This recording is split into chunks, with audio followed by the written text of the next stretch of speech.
biasa dengan neraka jahanam? Ya, saya ulang, apa bedanya neraka biasa dengan neraka jahanam? Sekarang kita gunakan Qur'annya aja. Ya, Quran surah keempat, masih di ayat di surah yang sama, ayat 56.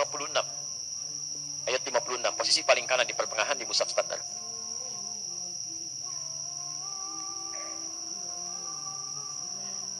Baik, ini yang tidak menggunakan kata jahanam, cuma neraka saja, nar. Kan yang tadi bunuh biasa tempatnya di mana? Neraka. Baik, sekarang yang kedua jahanam. Kita ambil yang neraka biasa dulu ya, sebelum ke neraka jahanam. Yang biasa dulu. Baik. Ada ayatnya? Innal ladzina kafaru bi ayatina sawfa nuslihim nara. Orang-orang yang selalu ingkar dengan petunjuk-petunjuk kami, kalau ada kata kafar, ini bukan menunjukkan orangnya. Oh, hati-hati. Bukan menunjuk orangnya, tapi pada perilakunya. Baik, tapi pada perilakunya. Jadi ada orang-orang yang perilakunya menyimpang dari aturan Allah. Maaf, kalau yang tidak beriman menyimpang, wajar karena nggak ada imannya. Saya mau tanya, ada nggak orang Islam yang menyimpang dari aturan Allah? Ada. Diajak sholat, susah. Dengar adzan marah-marah misalnya. Diajak ngaji, ngajak berselisih. Bisa terjadi itu. Ya, ada. Nah, kalau ada orang-orang seperti ini, tiba-tiba banyak amal salahnya, sedikit amal solehnya, di akhirat nanti timbangan amal salahnya lebih banyak, amal solehnya sedikit, dimasukkan ke dalam neraka. Perhatikan, neraka tingkat paling ringan, di situ ada jahanamnya enggak? Tidak, disebutkan nar saja. Apa siksaannya? Perhatikan kalimatnya, saufan nuslihim nara, maka kami akan tarik, nusli itu tarik ubun-ubunnya, dicelupkan ke dalam neraka. Disiksa paling ringan di neraka itu adalah saat seseorang sudah dihisap tempatnya neraka, itu ubun-ubunnya ditarik tuh, yang paling ringan. Dari kata nusli, ya. Tasla naran hamiyah, gitu kan? Ada disebutkan, ada sebagian tempat yang disebutkan. Jadi kalau ada kata asla yusli, nusli, itu ubun-ubun yang ditarik begini. Maaf Pak ya, puncak kemuliaan manusia itu ada di mana ya? Di kepalanya. Makanya kalau ada orang-orang kan mau diseret dalam urusan dunia, untuk merendahkan dia, kepalanya ditarik kan? Saat kita ingin bersujud kepada Allah, kita turunkan kepala kita, untuk menunjukkan bahwa ini puncak penghambaan yang paling tinggi. Maka ketika di akhirat nanti, maaf kalau dalam urusan dunia Anda pernah diseret, yang tahu cuma teman dunia saja. Anda diseret di Bekasi misalnya, sama orang-orang yang tidak berperi kemanusiaan, diseret kepalanya, yang tahu cuma orang Bekasi. Tapi saat Anda diseret misalnya di akhirat nanti, itu dibuka semua alam langit dan bumi melihat Anda. Ini rupanya manusia ini, diseret di bawah tuh, ubun-ubunnya ditarik begini. Ya. Dan nusli yang kedua, asla yusli itu bisa berarti sesuatu yang dicelupkan dan diangkat kembali. Pernah bikin teh celup? Teh celup? Pernah? Halo? Ya, teh celup itu kan masukkan, angkat begini ya, masukkan, angkat. Nah ini neraka yang paling ringan siksaannya, diambil ubun-ubunnya, dicelupkan ke neraka, angkat begini, celupkan, angkat. Jadi ada malaikat yang memang tugasnya cuma celup, angkat gitu, ya. Bukan angkat biasa, bukan celup biasa. Kullama nadijat juluduhum, begitu dicelupkan begini, hancur semua tubuh plus dengan kulitnya. Kenapa di sini disebutkan kulit? Ya, kulit sebagai perwakilan dari seluruh anggota tubuhnya, karena kulit ini bagian dari indera perasa yang sangat tajam, ya, pekat. Ya, jadi kalau kulitnya ini diibaratkan dengan lukisan kulit di sini, seakan-akan bahasanya bukan kulit. Kalau ingin terjemahkan lebih luas, seakan-akan ingin mengatakan, maaf, ketika masuk ke neraka ini, itu sakitnya menjalar ke seluruh bagian organ tubuh. Bukankah saat kulit itu kena, kemudian yang lain merasakan? Ya. Maka kata Allah, saya akan buat rasa nih, ketika dicelupkan semua organ tubuhnya merasakan. Jelas ya? Tapi nggak sampai situ, gitu hancur semuanya. Ya, perhatikan, baddalnahum juludan ghairaha. Diangkat lagi, sembuh lagi. Celupkan, hancur lagi. Angkat, sembuh lagi. Baik, informasi saja. Satu harinya sama dengan, tahu dari mana? Tahu dari mana 1000 tahun? Baik, Quran surah ke-32 itu kan? Ya, surah ke-32 itu kan? Saja yang kita bacakan dalam setiap Jumat itu kan? Baik, dari ayat kelimanya itu. Fi yaumin kana miqdaruhu alfa sanatin mimma ta'udun. Dalam seharinya malaikat naik hitungannya sampai dengan 1000 tahun. Sehari sama dengan 1000 tahun. Baik, jadi kalau ada orang, maaf, masuk ke neraka itu neraka biasa sehari aja, itu hukumannya sama dengan 1000 tahun di dunia. Satu detiknya sama dengan kurang lebih 48 hari. Jadi kalau ada yang dicelupkan 1 detik aja ke neraka biasa, sedetik aja, celup sedetik, itu sakitnya sama dengan 48 hari. Angkat lagi, celup lagi 1 detik, 48 hari. Angkat lagi, celup lagi 1 detik, 48 hari. Itu neraka biasa. Kalau nggak percaya silahkan aja. Ya. Itu kan diinformasikan supaya kita menghindarinya, bukan terlibat di dalamnya. Ini kan aneh ini, diinformasikan masih mau terlibat di dalamnya juga. Makanya kata para ulama, manusia ini memang agak aneh itu. Bahkan sekarang kalimat agaknya jadi semakin hilang, pada aneh. Ya. Ingin masuk surga, tapi selalu melakukan perbuatan yang menjauhkan dia dari surga. Ingin menghindari neraka, tapi senantiasa mengerjakan perbuatan yang menjerumuskan dia ke dalam neraka. Kan aneh. Sudah sadar akan meninggal. Bapak Ibu, ada yang tidak meninggal di sini? Ya, akan meninggal. Kapan meninggalnya? Ya, bisa terjadi kapan saja. Hari ini mungkin. Nah, ini yang paling aneh. Sudah tahu akan meninggal dan kapan saja bisa terjadi, masih bermain-main dalam kehidupannya. Dan masih sempat berbuat maksiat gitu. Makanya kata para ulama, kalau Anda ingin terjaga dari keburukan, selalu ingin baik, coba rasakan setiap terfikir berbuat yang tidak baik, rasakan seketika akan meninggal. Ini ada minuman, bukan minuman Anda. Begitu Anda mau ambil begini, nantilah saya bilang nanti sekalian.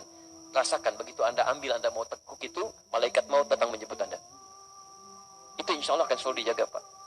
Anda masuk ke kantor sendirian, di ruangan kantor, mau tanda tangan proyek itu kan, yang nilainya miliaran, tapi dengan cara yang salah, haram. Padahal sholatnya dikerjakan, ikut ta'lim juga, godaan tidak biasa. Bayangkan ketika tanda tangan itu, malaikat maut datang menjemput Anda. Itu paling gampang. Paling gampang. Antum kajian, temannya sedang wudu, penanya di situ mau nulis cepet-cepet, nanti bilangnya lah gitu kan. Antum nggak ada pena, tiba-tiba ngambil pena temannya, tulis dulu gitu kan. Hati-hati, antum belum aman tuh. Ya, dianya memang sedang wudu, Anda berniat nanti sekalian pas pulang saya bilang, tadi saya pinjam pulpen kamu, gitu kan? Tapi apakah Anda bisa menjamin Anda bisa bertahan dalam kehidupan sampai dia kembali dari wudunya? Belum tentu. Karena itu hati-hati gitu. Ya, hati-hati, bertakwalah pada Allah Subhanahu Wa Taala. Hidup kita itu terjamin, ya, terjamin dalam nuansa kapan saja bisa pulang. Jelas di sini? Baik. Saya kembalikan dulu ke bahasan kita sekarang. Yang di neraka biasa saja hukumannya sudah seperti itu. Bagaimana dengan neraka jahanam? Neraka jahanam itu, jangan tunggu sampai ke nerakanya. Di alam kubur aja sudah mulai ditampakkan itu. Nih, tempat kamu ini nih. Quran surah ke-40. Ya, Ghafir atau Al-Mu'min nanti dibaca kemudian saja. Dibuka nanti dari ayat ke-45 sampai ayat 47-nya. Ya.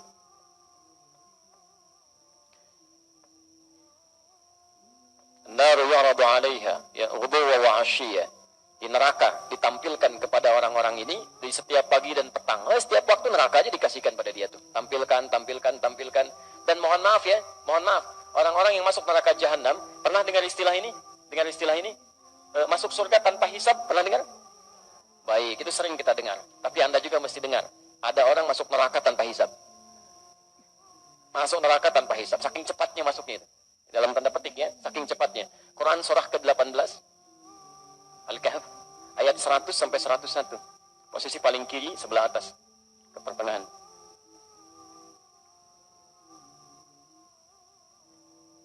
Nah, jadi orang-orang yang masuk neraka ini yang cepat sekali seakan-akan nyaris tanpa hisab yang masuk itu bukan neraka biasa. Kalau neraka biasa masih ada amal, Pak. Ini amal cari-cari sampai yang sunnah-sunnahnya itu. Begitu tidak juga ketemu, banyak amal jeleknya yang salahnya, ya sudah neraka dia. Tapi jahanam tidak. Wa'aradna jahannam yawma idzil kafirina arba. Jadi saat hisab itu, proses di hari kiamat nanti kita akan saksikan sendiri, wallahu a'lam bissawab.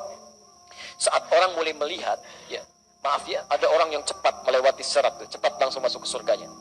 Bahkan dari sejak terima kitabnya, ada yang dari kanannya senang luar biasa. Ada yang mohon maaf di belakang punggungnya, ada dia merasa ketakutan luar biasa. Tiba-tiba ada orang-orang yang tegangnya luar biasa. Saya nanti di mana ya? Kitab saya di kanan, atau di kiri, atau di punggung di belakang saya. Tiba-tiba ayatnya turun. Udah, kamu gak usah banyak mikir deh. Tempat kamu di sini nih, neraka jahanam, nanti langsung masuk aja. Ya, capek kalau dipikirin juga. Wa aradna jahannama yawma idzil kafirina arba. Pada saat itu ketika orang sibuk memikirkan hisab, kami tampilkan pada golongan ahli neraka jahanam. Tempat kamu akan di sini. Gak usah banyak mikir, nanti langsung ke sini aja. Dibayangkan tuh. Siapa orang-orang ini? Ayat 101-nya. Ternyata bukan cuma kafir di sini, bukan cuma orang tidak beriman saja. Ada orang-orang beriman yang sulitnya luar biasa. Alladzina kanat a'yunuhum fi ghita'in an dzikri. Yaitu orang-orang yang matanya ya, sulit sekali mendapati petunjuk saya. Sulit digunakan ingat kepada saya. Kalimat zikir itu segala kegiatan yang mengingatkan kita kepada Allah. Wa kanu la yastati'una sam'a, bahkan telinganya sulit dengar itu. Ada orang sudah mengatakan Islam, dengar azan Allahu Akbar, Masya Allah. Ada orang masih telat, yang ini masa malah marah-marah. Kenapa azannya dekat rumah saya? Oh, Masya Allah. Yang jadi masalah kenapa rumah Anda dekat dengan suara azan? manusia biasa aja. Kenapa dengan panggilan Allah jadi marah-marah? Coba Anda, Pak Ibu sekalian, ini kan ditujukan untuk orang yang sholat, bukan untuk saya. Masya Allah, gitu kan? Anda pernah ke bandara? Pernah ke bandara? Halo? Di airport ya? Baik, ada panggilan di situ? Baik, panggilan siap-siap, panggilan pesawat nomor sekian. Maaf, kadang-kadang yang dipanggil Anda atau orang lain? Pesawat Garuda dengan penerbangan sekian siap-siap. Padahal Anda mau naik batik misalnya. Yang dipanggil orang lain, tapi kan Anda nggak marah. Kedengaran Anda juga. Suaranya kencang juga gitu kan.